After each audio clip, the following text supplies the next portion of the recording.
It's 53 minutes after the hour, tropical update time. Let's look at the overview first and get some of these out of the way so we can concentrate on the important ones there in the Pacific. Those two storms heading toward Hawaii. Here we go.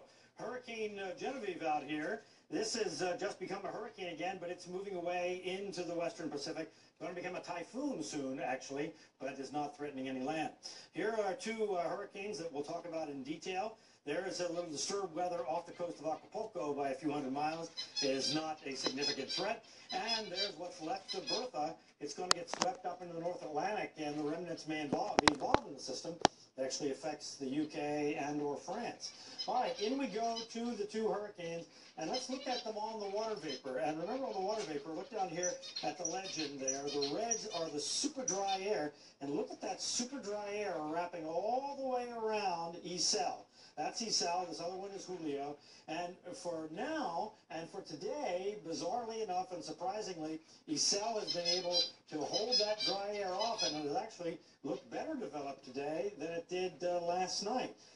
Very surprising kind of thing, but there's still a lot of dry air up ahead of it and still moderately cool water. So we're not expecting any significant intensification. The question is, with this kind of stable shape here, will it actually stay together a little more than forecast? It's going to be a close call. On Julio, the thing to notice here is it's a bigger circulation, so that even if it misses the Hawaiian Islands, some effects may be felt over the islands. Going close up here on Isel, and look at, you see the colors kind of popping out? That's a sign that the thunderstorms wrapping around that 35-mile high are intensifying. So that's a lot of moisture there. So just a little bit concerned about that kind of comeback for Isel.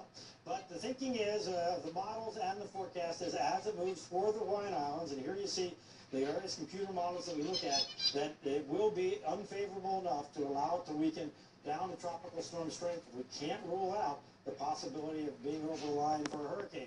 The bottom line here is, if you look at, if we disregard that model, because that model only applies to very strong hurricanes, we see all of the other models really have a direct impact on the Big Island and the right side of the storm. So as it's moving in this direction, the right side with a circulation like this is putting the stronger side of the storm across the Hawaiian Islands.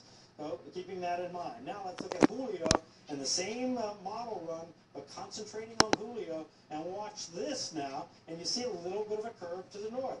This yellow one on this one we discount because that's only for very weak systems, and then the one for very strong systems we discount.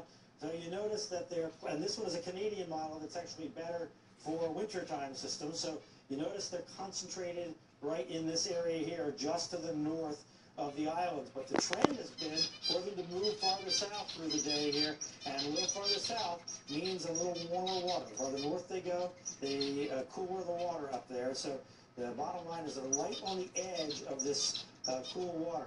Do they stay in the warm, or do they get to the cool? So let's just talk about that dry air for 1 second here. This is the model measuring the atmospheric water vapor, and look at the yellows. That's the dry kind of filtering in around Isel, and so that's why Isel is forecast to weaken, but not as much dry air around Julio. So even if it misses, Julio could have effect this weekend.